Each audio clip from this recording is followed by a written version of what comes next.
All right, here we are again at the Hats of the 20th Century Museum, Hats and More. And we had been talking about the Merry Widow hat, and I thought, well, let's just start in again. We're here, let's do it.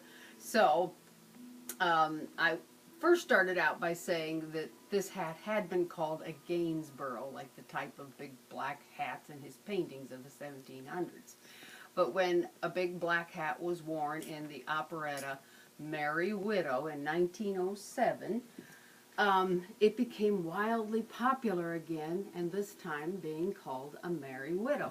It was usually dark, usually had feathers and flowers both, very big hat. The men hated them because they were so big, and honestly, it turned into a big joke fest with postcards. Here we go, I'm going to hold this up. Let's go to this side. Here I have a few old postcards making fun of the size of a Merry Widow hat. We don't need to read the jokes necessarily, but they're pretty cute. There's a man suggesting she goes to the freight elevator. There's another one. It takes 4 people to put the hat on. It's so huge. And there she is in the theater, people wishing that she could look into a hat like that instead of them having to do it. So that's just a few postcards, and then I've enlarged another, but they were so big, and as I said, men hated them. Here's an old postcard that was made into a current day's greeting card, which is kind of cute. I don't know if it says anything, but got it? Alrighty. Him trying to survive a ride in a bus or a train with her.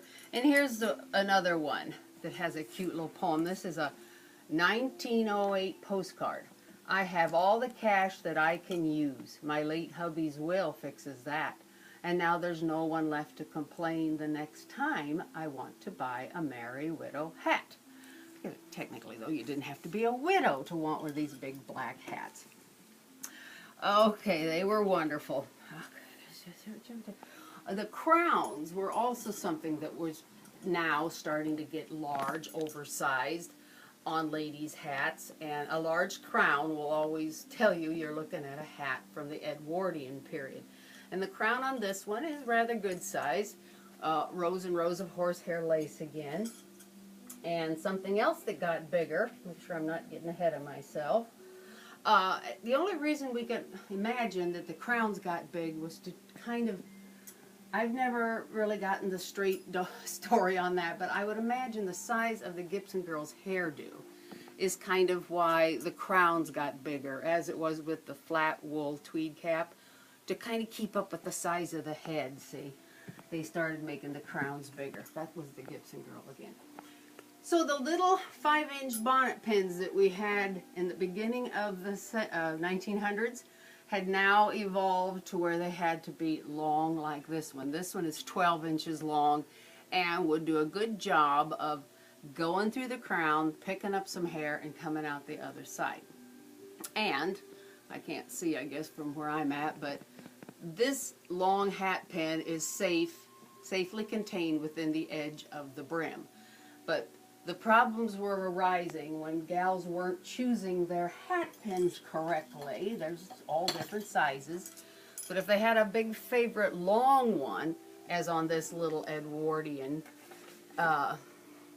straw hat, they had a big long one that they loved, and it stuck out the side beyond the brim, it could actually injure people. And it said that enough people were injured on crowded streets and busy buses that some cities even passed finial laws that you had to cover the end of your long hat pin with a finial. I think most people know what a finial is, but a little metal cap on the end. So that was an interesting thing I found out about hat pins.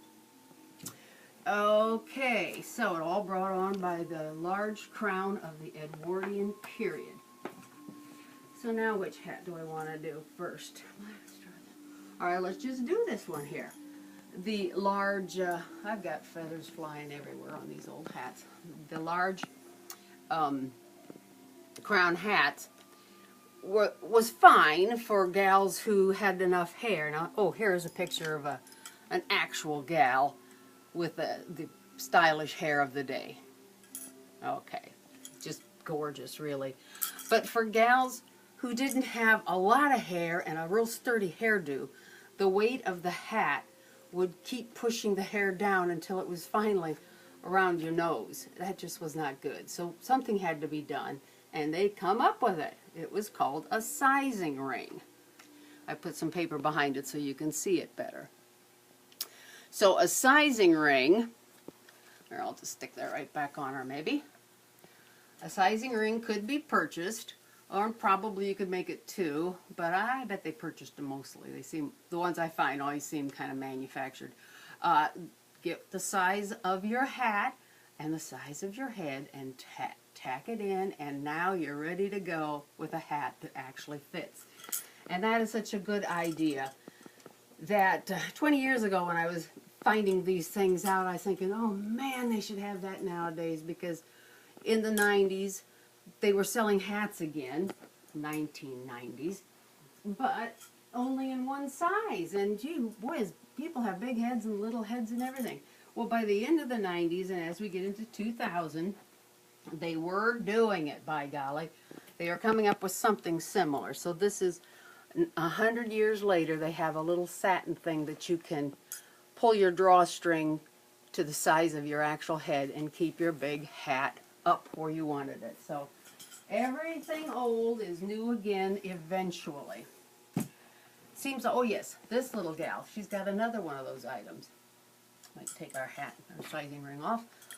She's got feathers and flowers, kind of the usual fare, and then a bow, satin or very taffeta, very brittle bow, that is wired on both sides. You can see the wire is coming loose to keep the bow's arrangement. Now that's another thing. Who would have thought they had wired ribbon that long ago? But we've reinvented it, and now we have wired ribbon. So everything comes back if it's a good idea. Okay, now let's talk about, well, let's take that one off, it's closer.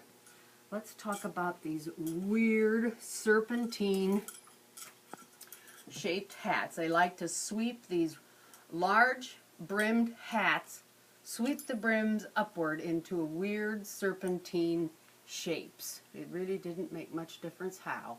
And they secured it with hat pins and things and steamed them. I don't know, but somehow or another they got these peculiar shapes.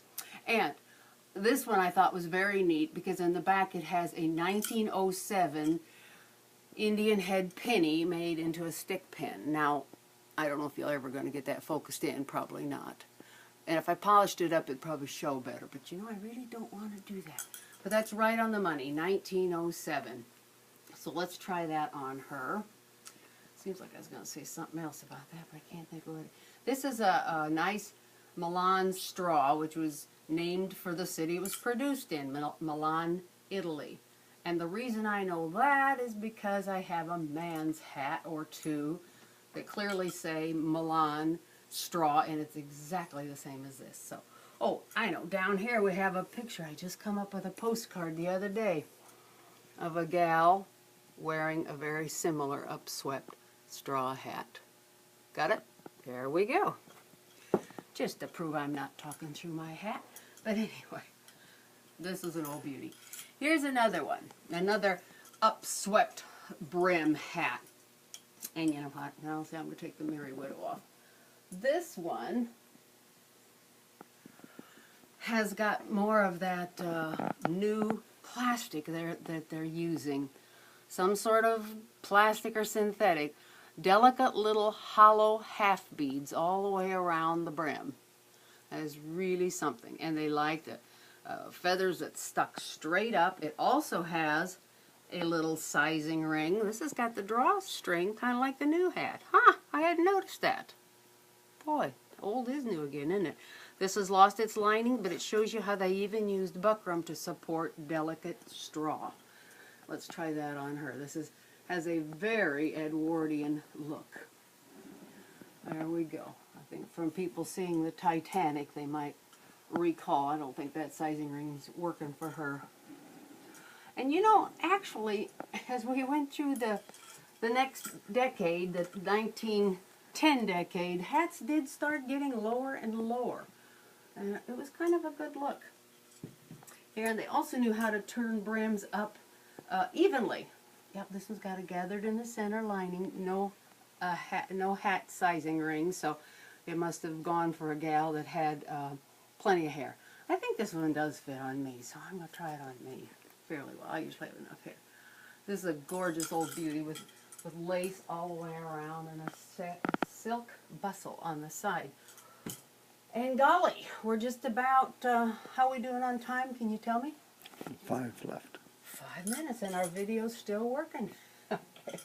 I'm going to bring this one up as another gorgeous old beaver felt. So look again here. This has nothing on the inside, no lining, no sizing ring or anything. Just fluffy, soft as a cat, beaver fur felt. A beautiful little hat that I just got as a bargain, as if I needed another hat. But you know, I'll always take another bargain. So there we go. Let's put that on her and give her a little spin for us. Tired, but still very nice looking. These hats have all had wonderful care in their storage. If you don't treat a hat right, it will not last. But if you treat them right, they will age beautifully. And they really give you the impression that 100 and some years ago isn't that long ago, when things still survive and they're still in wonderful shape. So since we still have time, I'm going to bring out one of the big, beautiful, as I said, the Merry Widow signaled the way for gorgeous, huge hats of the Edwardian period as we get into the 1910 decade, or towards that. This one has a sizing ring in it. I think it maybe fits her pretty well. Let me see if I'm getting it on just right. There we go. Yep. Beautiful brown, which is nice to see beaver in something besides black, with ribbon roses and velvet leaves all around and some beautiful plumage. Just gorgeous. I can't believe. Oh, you know what else I could tell you about? Just to fill in a show. It's kind of apropos of nothing, but when I was at a vintage antique clothing hat show where I couldn't afford a darn thing, I did find this hat that I used for costuming, and it was $40, which was, the feathers were clearly worth that. And it does have a nice look, although I did realize even that it isn't a hat from the old days. This is a hat from the 50s, because that's the type of hat inside you had in the 50s. But beautiful old hat with gorgeous old feathers. I don't like wearing the actual old hat ever.